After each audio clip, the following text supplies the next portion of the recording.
Nebraska just wants to win an NCAA tournament game, something that the Huskers have never done. They will get a chance to right that wrong against Troy.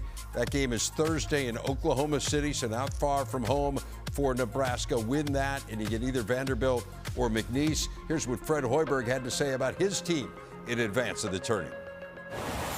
It's exciting. It's a great time of year, and we're beyond excited to have the opportunity to continue to compete on this stage in this tournament, and doing it in a place where I know we're going to get a lot of fans, and we're playing a really good opponent. I know that. I will obviously dig a lot more into them. It's so important this time of year. You have to handle your adversity. You have to do it as the best you've done it all year long, and we talked a lot about that in our meeting today. And now it's about going out and executing.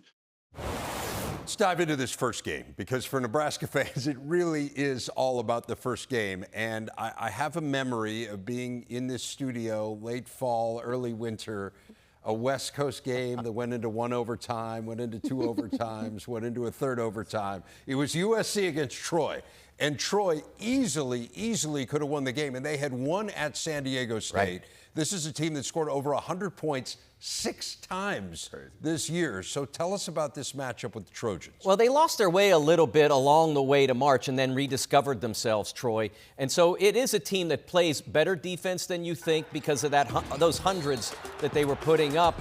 The other team was in that neighborhood as well. They won that San Diego State game by a point. Well above 100 points. And so I think that Nebraska is going to have to be efficient. They're going to have to be effective. But I think they can defend Troy. I think that will not be a huge issue for them.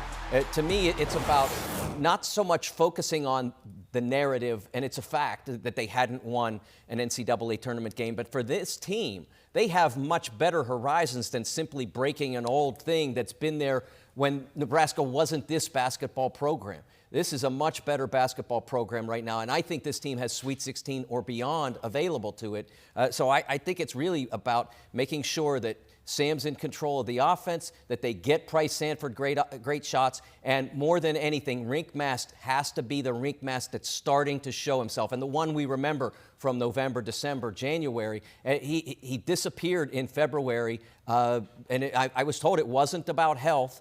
It was strictly about he lost a little bit of confidence. He has to be powerful down low. He has to be precise. When he's that player, they are really hard to guard. And when they got Braden Frager going, they are extremely hard to guard. Braden Frager gives them that opportunity to change their offense, gets them in transition. He's a guy that can go get an offensive rebound. He's a guy that in the half court, he can spread you out and just go get a basket off the dribble. And that's where Nebraska has lacked as of late. But you look at Nebraska in this first game against Troy, I'm looking at the defense. One thing I always know about Nebraska is that defense gets in that suitcase and it travels. They're going to keep Troy in the half court, and Troy struggles to score in the half court. Then you get to Vandy, led by Tyler Tanner. I'm taking Sam Hoiberg in that individual matchup. Sam Hoiberg is one of the better perimeter defenders in the country. Nebraska's going to get all the way to that Sweet 16. And one of the things I've gleaned from talking to a lot of coaches in the Big Ten this year is the Nebraska defense is really hard to deal with if you haven't seen it before. And I do think it's kind of interesting that as we went along, it was obviously Big Ten teams, because you're in conference play, they kind of solved them. And, they went 6-6 after starting 20-0. This will be brand new to Troy, and it is a really, really good defense. It would just be fabulous. If Nebraska wins, not only do they end that streak, but they also set a new school record for wins with the victory. So it would really be fitting were it to happen there in the first round of the NCAA tournament. And again, a team I think a lot of people think can make a deep run. And the same would be said of Wisconsin. I mean, guards win in March, and their guards have been absolutely fabulous down the stretch. Nick Boyd, John Blackwell, tremendous in their late season run and in Chicago, and they find themselves now taking on High Point, a team that has won 14 straight games. That'll be Thursday in Portland, Oregon. Win that, and you get either Arkansas or Hawaii for Coach Greg Gard. A lot of the prognosticators in January had us not in this tournament, and we've been on an ascension from, mid-January on. We've had individual players take steps forward. I can't name anybody that hasn't gotten better.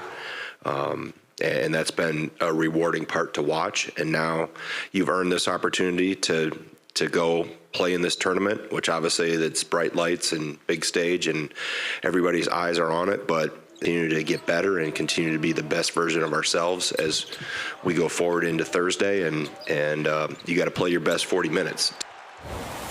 They played some really good 40 minutes in Chicago. It was fun to sit next to you, Rafael, and watch you get excited about Wisconsin's guard play. I think the only thing that got you more excited was Purdue's defense. Yes, yes.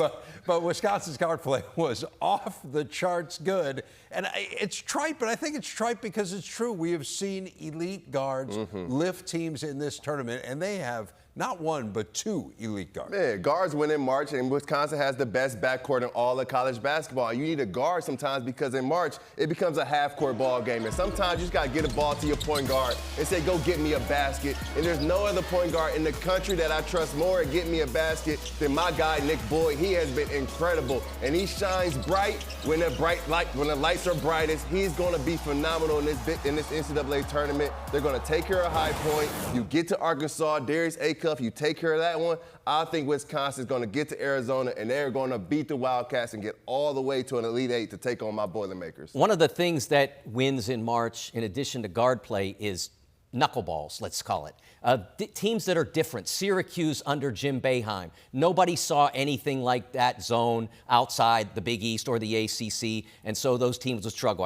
I'll never forget Michigan State in 2018 with just a terrific play, a team including Jaren Jackson struggling against that zone. And this team, not the zone or defense or whatever, but the guard combination and how they play, and Nick Boyd going to his left. You see it on film. We're going to stop him from going to his left. Sit on his left hand. Don't let him go left. You think Matt Painter didn't tell the Boilers that the day before senior day, and yet he got left anytime he wants? I'm very curious to see how this will go in the NCAA tournament. It's like, beep, beep. Remember that little cartoon? You get to that left hand every single time. Yep.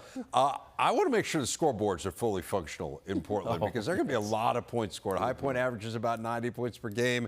Were they to face Arkansas, Cal's team could score a little bit. So make sure all three digits are working there because this could be very entertaining.